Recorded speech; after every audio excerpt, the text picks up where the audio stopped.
पहला इंप्रेशन ही आखिरी इंप्रेशन होता है, ऐसा सभी कहते हैं।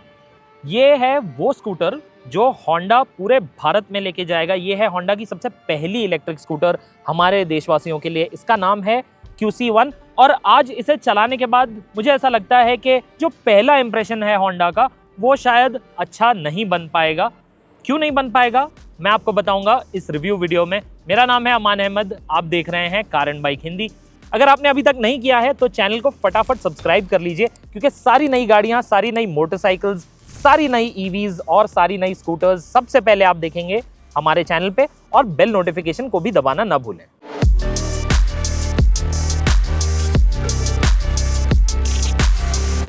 QC1 के इर्द गिर्द घूम के आप एक बार इस पे जब नजर डालेंगे तो आपको सबसे पहले तो ये रियलाइज होगा कि इस पे होंडा के लोगोज मिसिंग हैं। होंडा का नाम सिर्फ आपको हेडलाइट एनक्लोजर के अंदर मिलेगा और सीट के पीछे मिलेगा। QC1 के स्टिकर्स पूरे स्कूटर पे लगे हुए हैं। ऐसा लग रहा है कि होंडा खुद थोड़ा हिचकिचा रहा है ये बताने में कि ये उसकी स्कूटर है। और इसका जो फ्रंट सेक्शन है वो एक्टिवा E से बोरो किया गया है, वो अच्छा लगता है। बट जो रियर सेक्शन है स्कूटर का वो काफी डिस्कनेक्टेड मालूम होता है। ऐसा लगता है कि कोई बहुत ही पुराने स्कूटर का डिजाइन है ये, और मुझे लगता है ओवरऑल इस स्कूटर का लुक जो है वो बहुत जल्दी पुराना लगने लगेगा। ऑल्सो इस स्कूटर में आप देखेंगे आगे लगा है 12 इंच का एलॉय व्हील और पीछे आपको सिर्फ 10 इंच का पहिया मिलता है। काफी अनबैलेंस सी मालूम होती है स्टांस के तौर पे। आपको कैसी लगी QC1 की डिजाइन और स्टाइलिंग हमें कमेंट्स में बताएं। अब चलिए बात करते हैं इसकी प्रैक्टिकलिटी के बारे में। QC1 पे बैठ के आपको ये बिल्कुल नहीं लगेगा कि ये एक करीब 1 लाख रुपए की स्कूटर है। इसमें जो स्विच गियर इस्तेमाल किया गया है, जो ग्रिप्स की क्वालिटी है बहुत ही साधारण मालूम होती है। और इसमें जो मल्टी फंक्शन लॉक है वो भी ऐसा लगता है कोई 10-15 साल पुराने स्कूटर से उठा के लगाया गया है। हाँ, इस स्कूटर में कुछ प्रैक्टिकलिटी जरूर है। आगे आपको एक डिसेंट साइज पॉकेट मिलता है जहाँ पे आप अपना वॉलेट, अपना फोन रख सकते हैं। एक USB-C टाइप चार्जिंग पोर्ट भी मिलता है और सीट के नीचे 26 लीटर की स्टोरेज स्पेस है। इस सेगमेंट में सबसे ज्यादा स्पेस तो नहीं है बट एक्सेप्टेबल स्पेस ही आप कह सकते हैं। पर मुझे एक और जो बड़ी प्रॉब्लम है वो है इसके डिस्प्ले के साथ। इस स्कूटर में आपको सिर्फ एक नेगेटिव LCD क्लस्टर मिलता है और मुझे काफी कंफ्यूजिंग लगता है ये, क्योंकि आज अगर आप एक्टिवा 110 भी खरीदने जाएं तो उसमें भी अब एक कलर TFT डिस्प्ले मिलता है। तो इस स्कूटर में वो क्यों नहीं दिया जा सकता। इसमें आपको इन्फॉर्मेशन भी काफी बेसिक मिलती है। सिर्फ आपको स्पीड दिखती है, आपकी बैटरी चार्ज स्टेटस दिखती है, राइड मोड दिखता है और आपका टोटल डिस्टेंस कवर दिखता है। ये भी नहीं दिखता कि डिस्टेंस टू एम्प्टी क्या है। ये सारी चीजें 2025 के इलेक्ट्रिक स्कूटर में बिल्कुल उपलब्ध होनी चाहिए।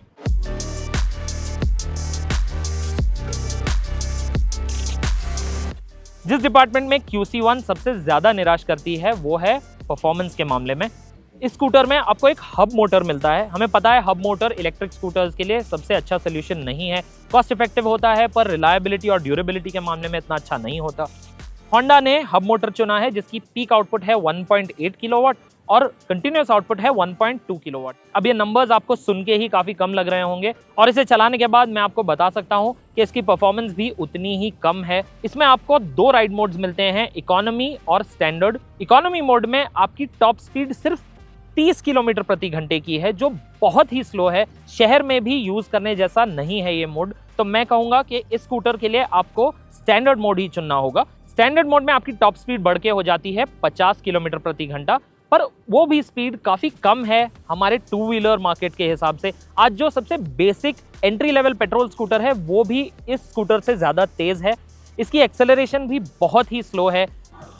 एक बार ट्राई करके देखते हैं इसका एक्सेलरेशन 0 to 40 स्टैंडर्ड मोड में। जैसा आपने देखा इसको 40 की स्पीड पकड़ने में काफ़ी वक्त लग गया। होंडा का कहना है कि 0 to 40 ये कर लेगा करीब 9.5 सेकंड में और काफ़ी साफ है कि एक्सेलरेशन इसका प्लस पॉइंट नहीं है। 53 किलोमीटर/आवर की टॉप स्पीड टच होने के बाद इसकी परफॉर्मेंस एक तरीके से बैठ जाती है। ब्रेक्स की परफॉर्मेंस वैसे तो ठीक है बट ड्रम ब्रेक्स हैं ये अल्टीमेटली, तो बहुत पावरफुल तो नहीं है। ये कहते हुए मुझे ये भी बताना होगा कि स्कूटर की गति ही इतनी कम है कि आपको डिस्क ब्रेक्स की ज़रूरत लगेगी ही नहीं। और इसकी परफॉर्मेंस को किसी हद तक सीमित इसीलिए किया गया है क्योंकि इस स्कूटर की बैटरी काफ़ी छोटी है और रेंज भी काफ़ी सीमित है। इसमें आपको 1.5 किलोवाट आवर की बैटरी मिलती है और इसकी रेंज होंडा कहता है IDC पे करीब 80 किलोमीटर तक है। आज मैंने इसे चलाया और इसमें 56% बैटरी चार्ज मैंने यूज कर लिया और मैंने टोटल डिस्टेंस जो कवर की है वो सिर्फ 39 किलोमीटर्स की है। तो आप अंदाजा लगा सकते हैं कि फुल चार्ज पे ये स्कूटर बहुत मुश्किल से 60 किलोमीटर तक की ही दूरी तय कर पाएगा। और इसकी राइड और हैंडलिंग की बात करूं तो वैसे तो कंफर्टेबल ही है, बट बिकॉज स्पीड इतनी कम है तो वैसे भी आप इस स्कूटर को ज़्यादा पुश तो करेंगे नहीं, तो आपको इतना फर्क भी पता नहीं चलेगा। राइड जो है स्कूटर की वो थोड़ी स्टिफ है, थोड़ी लंपी है। जब आप खराब सड़कों पे चलाएंगे तो आपको वो झटके महसूस ज़रूर होंगे और अल्टीमेटली ये स्कूटर आपको चला के मज़ा बिल्कुल भी नहीं आएगा। होंडा ने QC1 की वारंटी के साथ भी कोई नया बेंचमार्क सेट करने की कोशिश नहीं की है, जो एक मार्केट लीडर को करना चाहिए। इस स्कूटर के साथ आपको सिर्फ एक 3 साल या 50,000 किलोमीटर तक की ही वारंटी मिलेगी, चाहे वो व्हीकल वारंटी हो, बैटरी या मोटर वारंटी हो। एक्सटेंडेड वारंटी का ऑप्शन भी मिलेगा, पर उसके लिए आपको करीब 6,000 रुपए और चुकाने होंगे।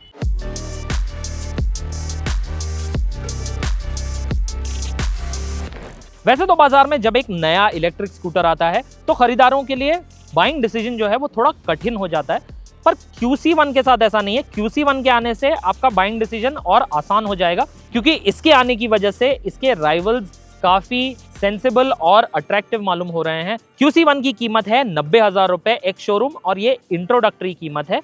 इससे थोड़े और पैसे चुका के आप खरीद सकते हैं एंट्री लेवल TVS iQube या बजाज चेतक, और उन दोनों ही स्कूटर्स में आपको कई ज़्यादा फीचर्स मिलेंगे जो QC1 में अवेलेबल नहीं है। मुझे जो सबसे ज़्यादा निराशाजनक लगा वो ये है कि QC1 होंडा के लिए एक ऐसी अपॉर्चुनिटी थी जिससे होंडा ये बता सकता था कि हाँ, हम मार्केट लीडर हैं स्कूटर्स में और इलेक्ट्रिक स्कूटर्स में भी हम ही राज करेंगे। पर QC1 वो स्कूटर नहीं है जो आपको इम्प्रेस कर पाए। इसमें कई सारी खामियां हैं और इसमें एक भी ऐसी खूबी नहीं है जिसकी वजह से इस स्कूटर को रेकमेंड किया जा सके इसके राइवल्स के मुकाबले। आपको कैसी लगी QC1 हमें कमेंट सेक्शन में बताएं। अगर आपको ये वीडियो मज़ेदार लगा, इन्फॉर्मेटिव लगा तो हमें एक थम्स अप ज़रूर दे दीजिएगा। और अगर आप किसी को जानते हैं जो QC1 के बारे में और जानना चाहते हैं तो उनके साथ ये वीडियो शेयर ज़रूर कीजिए।